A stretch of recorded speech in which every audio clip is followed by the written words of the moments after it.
ભારત પર ટેરિફ લગાવ્યો છે। અમેરિકાએ ભારત પર 25% ટેરિફ લગાવ્યો છે। 1 ઓગસ્ટથી ભારત પર 25% ટેરિફ ટ્રમ્પ દ્વારા વાત કરવામાં આવી છે। બધું સારું નથી એટલે 25% ટેરિફ, દંડ સાથે 25% ટેરિફ પણ લઈશું, ટ્રમ્પે આ વાત કહી છે। અનેક વર્ષોથી ભારત અમારો સારો મિત્ર છે। ઉલ્લેખનીય છે કે દંડ સાથે 25% ટેરિફ લઈશું તેવું ટ્રમ્પ દ્વારા કહેવામાં આવ્યું છે। અનેક વર્ષોથી ભારત અમારો સારો મિત્ર છે તેવું પણ તેમણે કહ્યું છે। અમેરિકાએ ભારત પર ટેરિફ લગાવ્યો છે। મોટા અને મહત્વપૂર્ણ સમાચાર ખાસ કરીને આવી રહ્યા છે। 25% ટેરિફ લગાડવામાં આવ્યો છે। 1 ઓગસ્ટથી ભારત પર 25% ટેરિફ છે તે લાગુ પડશે। તો બધું સારું નથી એટલા માટે 25% ટેરિફ લગાવવામાં આવ્યું છે તેવું પણ ડોનાલ્ડ ટ્રમ્પ દ્વારા કહેવામાં આવ્યું। હવામાન વિભાગની આગાહી, વરસાદનું જોર ઘટી જશે। આગામી 7 દિવસ સામાન્યથી મધ્યમ વરસાદની આગાહી કરવામાં આવી છે। થંડરસ્ટોર્મ એક્ટિવિટીના કારણે સામાન્યથી મધ્યમ વરસાદની આગાહી કરાઈ છે। તો માછીમારો દરિયો ન ખેડે તેવી સૂચના। અમદાવાદમાં પણ સામાન્યથી મધ્યમ વરસાદની આગાહી હવામાન ખાતા દ્વારા વ્યક્ત કરવામાં આવી છે। आने वाला अगले 7 दिन मतलब 30 जुलाई से लेकर 5 अगस्त तक हल्का से मध्यम बारिश होने का संभावना है अनेक स्थानों में राज्यों में। और जो आज कोई भारी बरसात का वार्निंग नहीं दिया गया है, लेकिन अगले 2 दिन के लिए थंडरस्टॉर्म वार्निंग है 30 to 40 किलोमीटर विंड स्पीड के साथ। और हमारा हल्का से मध्यम बारिश का तो संभावना रहेगा। और फिशरमैन भाई के लिए हमारा वार्निंग है अगले 3 दिन के लिए दोनों क्षेत्रों में, गुजरात की दक्षिण और उत्तर जो तटीय क्षेत्र है अलोंग एंड ऑफ गुजरात तटीय क्षेत्र के लिए वार्निंग है। अहमदाबाद क्षेत्र के लिए जो पूर्वानुमान है लाइट टू हल्का से मध्यम बरसात का संभावना है थंडर शॉवर के साथ। તો થરાદ ખાતે રાસાયણિક ખાતર મેળવવા માટે ખેડૂતોની લાઈનો લાગી છે। વહેલી સવારથી ખેડૂતો પહોંચ્યા છે ખાતર લેવા માટે। થરાદના અલગ અલગ ગામડાઓમાંથી ખેડૂતો પહોંચ્યા છે। થરાદ તાલુકા સંઘના ડેપો ઉપર ખાતર લેવા પહોંચ્યા છે ખેડૂતો। તો ખાતરની અછત વચ્ચે ડેપોમાં ખાતર ભરેલી એક ગાડી આવતા ખેડૂતો વહેલી સવારથી લાઈનમાં લાગ્યા છે। ચોમાસુ વાવેતરની સિઝનને લઈને ખેડૂતોને મોટા પ્રમાણમાં જરૂર પડે છે ખાતરની। ખાતરની લાઈનમાં 4 વાગ્યાથી થયો હતો અને ખાતર મળે એવી અપેક્ષા હતી અને 2-3 દિવસથી પાછો તો ખાતર મળતો નથી અને ધન પડ્યા છે। 2 મહિને 1.5 મહિને થઈ ગયો છે વરસાદથી અને ખાતર મળતો નથી। અમારી જોડે 50 ટન ખાતર આવેલું છે, 2 ગાડી, અને અમે સવારથી જ ખાતર ખેડૂતોને વિતરણ કરી દીધું છે। એક ખેડૂતને વધુમાં વધુ 6 થેલી આપીએ છીએ અને જેટલો જથ્થો અમારી જોડે છે એ તમામ સાંજ સુધી અમે વિતરણ કરી નાખીશું। અને બીજી ખાતરની અમે 1000 ટનની મોગલી મૂકેલી છે અને એડવાન્સ પેમેન્ટ પણ જમા કરાવી દીધેલું છે।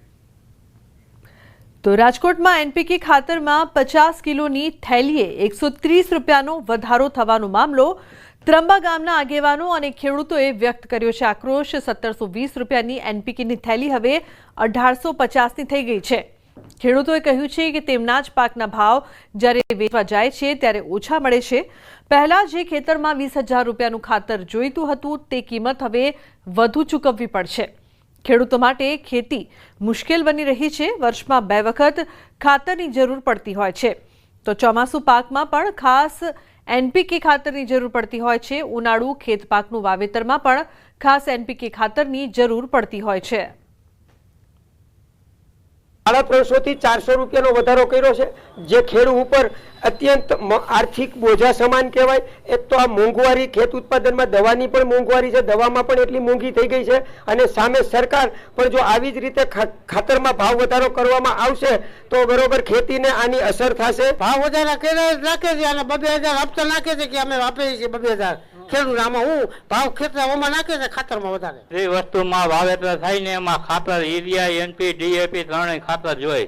તકલીફ તો બધી થાય જ ને। ખેડૂતને મોંઘવારી, જે વસ્તુ વેચવું હોય તેની એની કિંમત કાંઈ નથી, વધતું જ નથી ખેડૂતને। અન્ય સમાચાર અમદાવાદથી વરસાદના વિરામ બાદ પણ પાણી બાવળાનો બળિયાદેવ વિસ્તાર પાણીમાં ગરકાવ। લોકોના ઘરોમાં ભરાયા છે પાણી। મહિલાઓ ઘરમાંથી પાણી ઉલેચવા મજબૂર બની છે।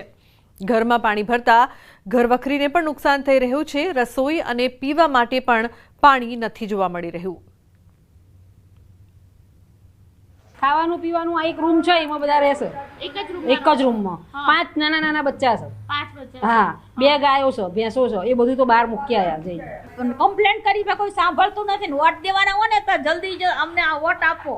અત્યારે કોઈ આવતું ડોકામાં નહીં આવતું, તો કોઈ આવતું નથી. આ કેટલું અમારું વસ્તુ બગડી બધી. આમ તો બચ્ચા ખાટલા પર સુવડાયા છે. બાવળા બળિયાદેવ વિસ્તાર પોલીસ સ્ટેશનની બાજુમાં રાસમ રોડ. અચ્છા, ના અંદર કેટલા ઘર છે? અંદર આખી સોસાયટી છે, નારાયણ સોસાયટી. હા, આ બધા પાણીમાં છે. આ બધાય પાણીમાં જ છે. બાવળાની હાલત એટલી ખરાબ છે કે દરેક ઘરની અંદર પાણી છે ને લોકોને રહેવું તો આખરે કેવી રીતે રહેવું તે સવાલ ઊભો થઈ રહ્યો છે. હું જે ગામમાં છું તે ગામની આ પરિસ્થિતિ જુઓ. બાવળામાં અત્યારે અમે છીએ અને બાવળા પ્રોપર જ્યાં નગરપાલિકા લાગે છે ત્યાં જ આ પ્રકારની પરિસ્થિતિ. અને હાલ પરિસ્થિતિને જોતાં એવું લાગી રહ્યું છે કે લોકો અહીં કેવી રીતે રહેતા હશે. મારી જમણી તરફ આપ નજર કરો તો અહીં લોકોના ઘરમાં પાણી ઘૂસ્યા છે અને આ પાણી ઘૂસવાને કારણે પારાવાર મુશ્કેલીનો સામનો લોકો કરી રહ્યા છે. જે બહેનો છે તે પણ અહીં પાણી વચ્ચે રહેવા માટે મજબૂર બની છે. અહીં વાડો હોય, ઘરનું રસોડું હોય કે પછી ઘરનો વોશિંગ એરિયા હોય, તમામ જગ્યા ઉપર માત્ર ને માત્ર પાણી જોવા મળી રહ્યા છે. અને પોતાના ઘરમાંથી લોકો છે પાણી ઉલેચીને બહાર કાઢવા માટે મજબૂર બન્યા છે. ઘરની તમામ ઘર વખરી છે તે પાણીમાં છે અને આ પ્રકારની પરિસ્થિતિ વચ્ચે લોકો છે તે જીવવા મજબૂર બન્યા છે.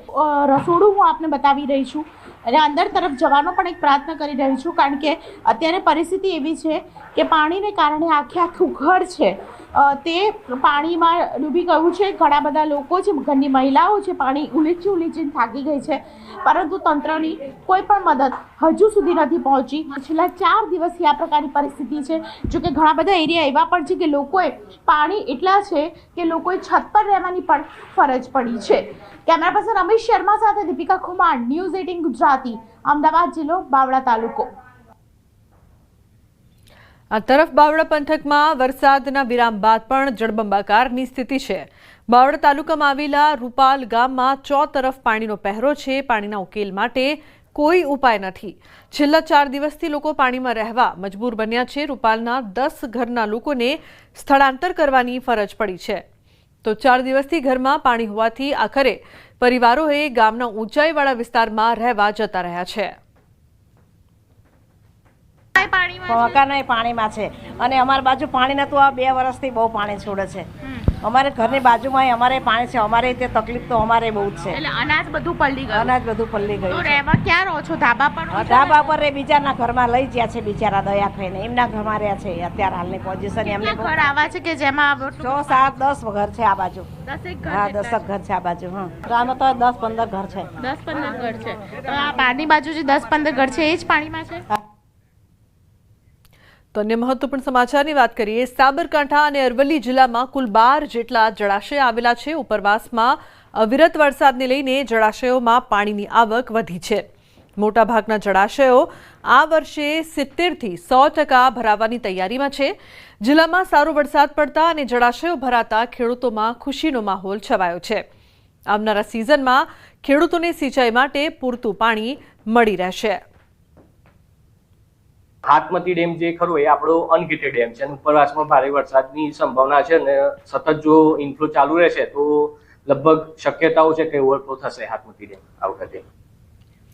મહીસાગર જિલ્લાના કડાણા ડેમમાં ઉપરવાસમાંથી સતત પાણીની આવકને પગલે ડેમ 60% જેટલો ભરાયો છે. ઉપરવાસમાંથી સતત પાણીની આવક થઈ રહી છે. દિવસે 20,000 ક્યુસેક પાણીની આવક નોંધાઈ રહી છે, જેથી ડેમ 60% જેટલો ભરાઈ જવા પામ્યો છે. મહીસાગર જિલ્લામાં સામાન્ય વરસાદ નોંધાયો છે, ત્યારે રાજસ્થાનમાં પડી રહેલા વરસાદના કારણે બાંસવાડા ગામ વિસ્તારના બજાજ સાગર ડેમમાંથી પાણી છોડવામાં આવતા ગુજરાતમાં 3જા નંબરનું સ્થાન ધરાવનાર કડાણા ડેમમાં પાણીની આવકના પગલે હાલ કડાણા ડેમની સપાટી 406 ફૂટે પહોંચી છે, જેથી કડાણા ડેમ 60% જેટલો ભરાઈ જવા પામ્યો છે. ગત ઉનાળાની સિઝનમાં કડાણા ડેમ ખાલી થઈ ગયો હતો, જેથી સિંચાઈ માટે પાણી બંધ કરવામાં આવ્યું હતું અને માત્ર પીવાના પાણી માટે કડાણા ડેમમાં પાણી અનામત રાખવામાં આવ્યું હતું. જો કે મહીસાગર જિલ્લામાં સામાન્ય વરસાદ વરસ્યો છે, પરંતુ ઉપરવાસમાં પડી રહેલા વરસાદના કારણે કડાણા ડેમમાં પાણીની આવક સતત નોંધાઈ રહી છે. પાણીની આવક થઈ રહી છે અને હાલમાં 20,000 જેવી આવક છે. હાલમાં ડેમ 70% ભરાઈ ગયો છે અને હાલનું લેવલ છે 406.4 ઇંચ છે. સરદાર સરોવર નર્મદા ડેમની સપાટીમાં ધરખમ વધારો નોંધાયો છે. ઉપરવાસમાંથી પાણીની આવક વધતા ડેમની સપાટીમાં વધારો. ઉપરવાસમાંથી 2,22,059 ક્યુસેક પાણીની આવક થઈ છે તો ડેમમાંથી પાણીની જાવક 41,793 ક્યુસેક છે. હાલ નર્મદા ડેમની સપાટી 127.74 મીટરે પહોંચી છે તો 24 કલાકમાં 1.27 મીટરનો વધારો. ડેમની મહત્તમ સપાટી 138.68 મીટર છે. નર્મદા ડેમમાં હાલ પાણીનો જથ્થો 1,870.40 MCM નોંધાયો છે. પાણીની આવક થતાં RBPH CHPH પાવર હાઉસ ચાલુ છે. નર્મદા ડેમ 60% ભરાયેલો છે. આમ તો ડાંગર માટે પાણી હોવું જરૂરી છે, પરંતુ આ વખતે એવો તો ધોધમાર વરસાદ ખાબક્યો કે પાણીએ જ ડાંગરનો પાક બરબાદ કરી નાખ્યો. આ દ્રશ્યો છે ખેડા પંથકના. અહીં વાલોત્રી હાડેવા વિસ્તારના ખેતરોમાં જળબંબાકાર છે. અહીંના ખેતરોમાં 2.5 ફૂટ પાણી ભરાઈ જતા ડાંગરના પાકનો ખાત્મો બોલી ગયો છે. માતર તાલુકાના પછાત અને સીમાડાના ગામો વાલોત્રી, હાડેવા, દલોલી અને બામણ ગામના ખેતરોમાં ભયાનક પરિસ્થિતિ ઊભી થઈ છે. અહીંના ખેડૂતોએ જણાવ્યું કે છેલ્લા 10 વર્ષથી અહીં વરસાદ પડતા જ ખેતરોમાં પાણી ભરાઈ જતું હોય છે, પરંતુ વહીવટી તંત્ર દ્વારા કોઈ પણ કાયમી ઉકેલ લાવવામાં આવ્યો નથી. આ વર્ષે પણ વરસાદને પગલે 1,000થી વધુ વીઘાની ખેતી જમીન પાણીમાં ગરકાવ થઈ ગઈ છે, જેના કારણે ડાંગર સહિતના પાકોને ભારે નુકસાન થયું છે. તાલુકાનું છેલ્લું ગામ છે વાલોત્રી. અહીંયા એક જ પ્રશ્ન છે કે એક દિવસ વરસાદ પડે એટલે તરત અહીંયા પાણી ભરાઈ જાય છે. જે પાણી આગળ નિકાસ મોટો કાંસ છે, નાનો કાંસ છે, પાણી ખેંચી નથી. આ તમે જોઈ શકો છો એ પ્રમાણે છેલ્લા 20-25 વર્ષથી આ મેઇન નિકાસ ગાડા ચીતરવાળા નિકાસ છે એ કાયમ ઉભરી જાય છે અને એની સફાઈ બરાબર થતી નથી. એના લઈને આ વાલોત્રી, દલોલી, વિરોજા, હાડેવા અને ચાંગલા અને બામણ ગામ, આ ગામોમાં વર્ષોથી પાક નિષ્ફળ જાય છે અને ઘાસ ખાતું ચોમાસાના શરૂઆતમાં રિપેર કરવા આવે છે. પહેલેથી આનું કોઈ સાફ આયોજન કરતા નહીં. આ ગામમાં અમારે વર્ષોથી વાડિયા, વાલોત્રી, દલોલી, બામણ ગામ જે મેઇન નિકાસ આવે છે એ નિકાસની આ સમસ્યા છે. ચાંગડા સુધી પાણીનો ઠેલો રહે છે અને ખેડૂતોનો હજારો વીઘાનું નુકસાન થાય છે. એક એવો વિસ્તાર છે, ડીપ એરિયા છે. અહીંથી આવતું કોહનું પાણી આ ગામડામાં જ આવી જાય છે. આગળ યોગ્ય નિકાલ થઈ શકતો નહીં અને એને લઈને અહીંયા આગળ એટલો બધો પાણીનો સ્ટોક થાય છે કે દર સાલ અમારે ડાંગર નિષ્ફળ જાય છે ખેતીનો પાક. કહેવાય છે કાંસ, પરંતુ એના ખેડૂતો તેને મિની નદી હોય તેમ લાગી રહ્યું છે. આ કાંસના કારણે સમસ્યા એવી થઈ છે કે ખેડા જિલ્લામાં જે 2 દિવસ પહેલા 8 ઇંચ જેટલો વરસાદ પડ્યો અને આ વરસાદ બાદ અહીંની સ્થિતિ એટલી બધી કથળી છે કે અગર 1,000થી વધારે વીઘા જમીન ડાંગર પાણીમાં ગરકાવ થઈ ગઈ છે. સીધા કે તમે જોઈ શકો છો દૂર દૂર સુધી તમને માત્ર પાણી જ પાણી. અહીંના ખેતરો છે અને આ ખેતરોની અંદર પરિસ્થિતિ એવી વણસી છે કે ગયા વર્ષે પણ આ સ્થિતિ થઈ હતી અને આ વર્ષે પણ 1,000થી વધુ વીઘા જમીન પાણીમાં ગરકાવ થઈ ગઈ છે.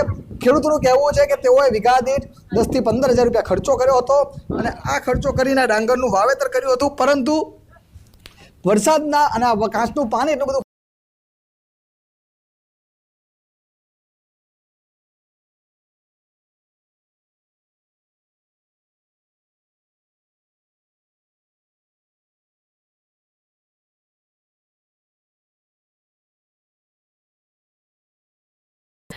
ધારાસભ્ય કલ્પેશ પરમારને થતા મુલાકાત કરી હતી.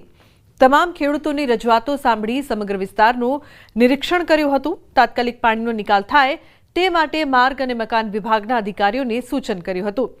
આવનારા વર્ષોમાં આવી પરિસ્થિતિ ઊભી ન થાય તે પ્રકારની વ્યવસ્થા કરવા અધિકારીઓને જણાવ્યું છે. અમુક જગ્યાએ જે નર નાખ્યા હોય RMP વાળાએ, કાંસ વિભાગ વાળાએ, એ સાફ સફાઈ ના થઈ એના કારણે પાણી ભરાઈ જતું હોય. પણ રજૂઆત કરેલી, કાંસ બધાએ સાફ કરવાની મંજૂરી આપી દીધેલી, પણ સંજોગ વરસાદ, કુદરતી વરસાદ વહેલો આવ્યો એને બધા કાંસ સાફ થયા નહીં. તો આવતી સાલ વહેલી તકે બધા કાંસ સાફ કરાવી અને વ્યવસ્થિત આયોજન થાય. અત્યારે જે વ્યવસ્થા થાય તે પણ ખેડૂતો ચર્ચા કરી. RMPના નારા હોય એ ખોલવાનું કહ્યું અને કાંસ વિભાગ જોડે પણ ચર્ચા થઈ કે ભાઈ એમને જે અંદર ભરાયું હોય એ કાઢીને પાણીનો નિકાલ વહેલી તકે કરે. વલસાડના કપરાડામાં રસ્તાને લઈને કરેલા ઉગ્ર વિરોધ બાદ તંત્ર કામે લાગ્યું. કપરાડામાંથી પસાર થતા નાના પોંઢા નાસિક હાઈવે પર પડેલા ખાડા સામે ઉગ્ર વિરોધ કરાયો હતો. આ વિરોધ બાદ તંત્ર દોડતું થયું અને હાઈવે પર પડેલા ખાડાઓનું સમારકામ શરૂ કર્યું. મહત્વનું છે કે વલસાડ જિલ્લા પંચાયતના પ્રમુખ મનહર પટેલ અને કપરાડા તાલુકા પંચાયતના પ્રમુખ હીરાબેન માહલા દ્વારા ખાડામાં બેસીને વિરોધ કર્યો હતો.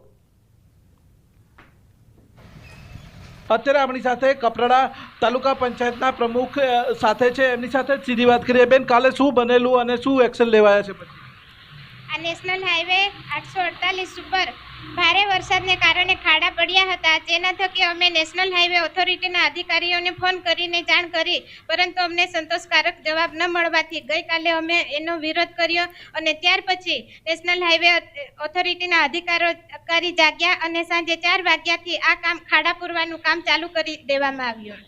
શું તકલીફ થતી અહીંયા આગળથી? અકસ્માતો થતા, ટ્રાફિક થતું? અહીં ટ્રાફિક પણ ઘણી થતી હતી. જે નાની બાઇક છે, મોટરસાઇકલવાળા ખાડામાં પડી જતા હતા અને એના પાછળથી જે મોટી ટ્રક આવતી હતી એ મોટી ટ્રક એને લાગે એટલે જે માણસ હોય એને વધારે નુકસાન થતું હતું. કેટલાય છોકરાઓના પગ ભાંગી ગયા છે, કેટલાય માણસોના એક્સિડન્ટ અમારી અહીં નજર સમક્ષ પણ થયા છે. કપરાડાના ગ્રામ પંચાયતના માજી સરપંચ પણ આપણી સાથે છે, એમની સાથે પણ વાત કરીએ. આ હાઈવેની હાલત કેવી હતી ને ક્યારથી આ હાઈવે પર ખાડા અને આ રીતની પરિસ્થિતિ હતી? આ હાઈવેની પરિસ્થિતિ જેવું ચોમાસાની શરૂઆત થતાંમાં જ આ ખાડાની હાલત ખરાબ હતી અને ત્યારબાદ અમારા જીતુભાઈ ચૌધરીએ સંકલનમાં પ્રશ્ન પૂછેલો અને રિપેર થયેલો હતો. વધુ વરસાદ પડવાના લીધે હજુ ખાડા પડ્યા અને આવી પરિસ્થિતિ થયેલી હતી. રાજકોટના લાખાજી રાજ બજારમાં પાથરણવાળા અને વેપારીઓ વચ્ચેના પ્રશ્નનું સુખદ સમાધાન આવ્યું છે. વેપારીઓ પાથરણવાળા પ્રશ્નોનું સુખદ સમાધાન આવતીકાલે યોજાનાર ધરણાનો કાર્યક્રમ મોકૂફ રખાયો છે. મહાનગરપાલિકાના પદાધિકારીઓ, પોલીસ અધિકારીઓ વચ્ચે મીટિંગ યોજાઈ હતી, તો ધારાસભ્ય દર્શિતાબેન શાહ અને ધારાસભ્ય રમેશ ટીલાડા પણ ઉપસ્થિત રહ્યા હતા. મ્યુનિસિપલ કમિશનર દ્વારા પ્રશ્નો ઉકેલવાની ખાતરી આપવામાં આવી હતી. આગામી 15 દિવસ દરમિયાન હજુ પણ પ્રશ્નોનું નિરાકરણ નહીં થાય તો ફરી આંદોલન કરવાની વેપારીઓની ચીમકી છે. લાખાજી રાજ બજાર એ શહેરની સૌથી પ્રાચીન બજાર છે. 1500થી પણ વધુ દુકાનો આ બજારમાં આવેલી છે. છેલ્લા 3 વર્ષથી પાથરણવાળા અને વેપારીઓ વચ્ચે માથાકૂટ ચાલે છે. સર્વાનુમતે પાછું ખેંચીએ છીએ. અમે ફરીથી કોર્પોરેશનના મ્યુનિસિપાલિટી કમિશનર ઉપર એક વખત વિશ્વાસ, એની ખાતરી આપેલી છે, એની ઉપર વિશ્વાસ રાખીને વેપારીઓના હિતમાં જે કોર્પોરેશન કામ કરશે એને ધ્યાનમાં લઈ અને કોઈ પણ જાતની બીજું કોઈ ઊભું ન થાય, વ્યવધાન ઊભું ન થાય એટલા માટે આવતીકાલની જે અમારી ધરણાનો અને બંધનું એલાન છે એ સ્વૈચ્છિક અને સર્વાનુમતે પાછું ખેંચી છે.